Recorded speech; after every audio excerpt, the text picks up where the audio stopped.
What's up guys, Lynn from LH Productions here. Today I want to talk a little bit about what you can expect when I come to shoot video or photos for your home. Let's get into it.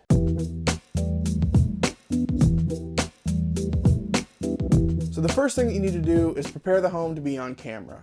Just like you'd want to prepare yourself to be on camera, you gotta prepare the home. The first thing that you can do to prepare the home is get some bare bones staging.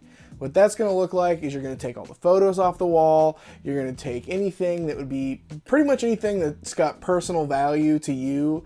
You want to get that out of there. You want it to be as bare bones as possible. I'm talking only furniture, and I mean even the soap.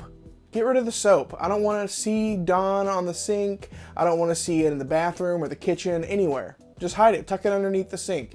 Everything needs to look very simplistic and clean. If your kids are drawing photos and you like to hang them on the fridge, that's great. Encourage your kids' creativity by all means.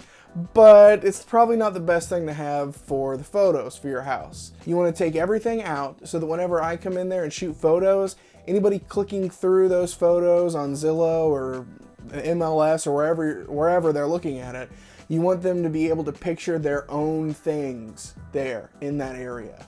They don't want to see your own things, which I'm sure you've got great taste, but that stuff's going to go in your new home. So you're going to take all of it, pack it up in a box, and put it in the garage or put it in the attic. Normally I don't shoot a garage or an attic because all people care about is there an attic? Is there a 2-car garage? Is there a 3-car garage? They care about how big it is, not really what it looks like. So that's going to help you as far as getting the things out of your house that don't need to be there for the photos or video. The next thing is clean it. Please, please, please clean your houses before I come over. I've gone to listings before that I've had to shoot where I had to do some sweeping and mopping or raking up some leaves.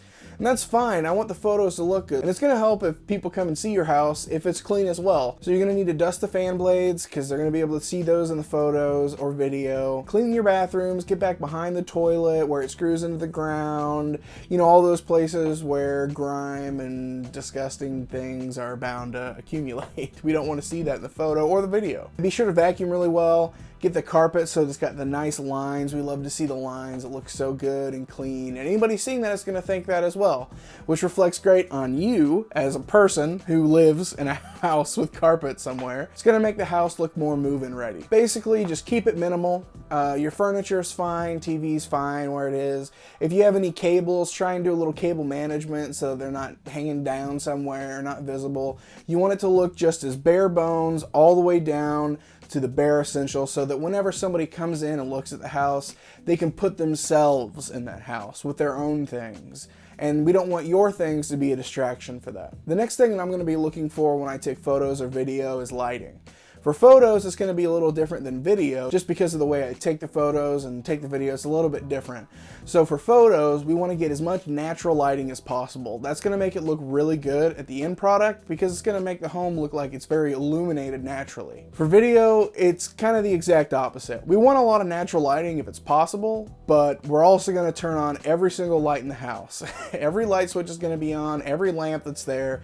We want it to be on so that it can be as well lit as possible. As far as the fixtures and other things that are kind of coming with the house go, we want all the fans to be turned off.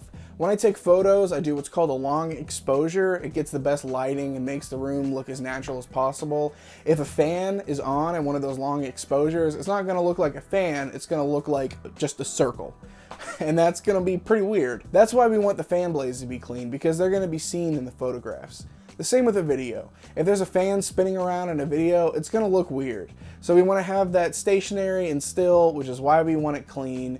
So fans off. We want all the toilet seats to be down. Nobody cares about what's going on inside of those things, even though they will check, which is why you have to clean, but you also want to clean behind and everything because that's all going to be down in the photos and the video for everybody to see. Your bed should be made. If you've got those extra decor pillows, throw them on there. Make it look nice and presentable. You only get the photo and video taken for the house one time, and we want to do it right. Everything should have a place. If it's going to be visible in the photos, it needs to be neat and tidy. As far as the outside of your house goes, Everything should be put away. If you've got a hose, make sure it's wound up and put where it belongs. If you've got basketball goals in the driveway, make sure that they're tucked away, maybe in the garage somewhere if they fit, or we can move them around the side of the house, something like that, so that they're out of the way and not in the photos. The last thing I want to touch on is that I know that all of these things might seem a little harsh because you've got these emotional attachment to these items, to the picture frames that you've taken off the wall. You love them. They're pictures of your kids, pictures of your pets, pictures of your family.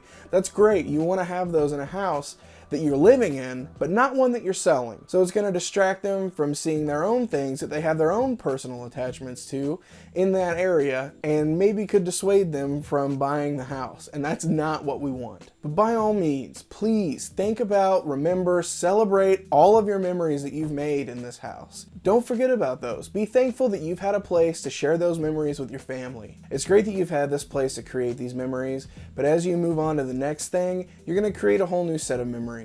And it's exciting to hold on to those old ones, but you gotta move into the new one. You're moving on. Let somebody else come into your home and create new memories for themselves. But these are all the things that I think about when I'm shooting a house. It's important that you think about these things as well because they're going to help the house sell faster. If you have good video, if you have good photos of the property, it's going to really showcase the space and help you close on it a lot faster. But let me know what you guys think. Is there anything that you guys look for when you're looking through a house that maybe would dissuade you from buying it? Let me know in the comments below or shoot me a message. Follow me on Instagram at LHProd417. Follow me on YouTube. I'll put a link in the description. Please feel free to get a hold of me. I love having coffee with you guys. Shoot me a DM, text, email. Get a hold of me however you want to. Let's get some coffee. Let's get some beer. Let's talk about video. It's my favorite thing. Thanks for watching. I'll see you guys next time.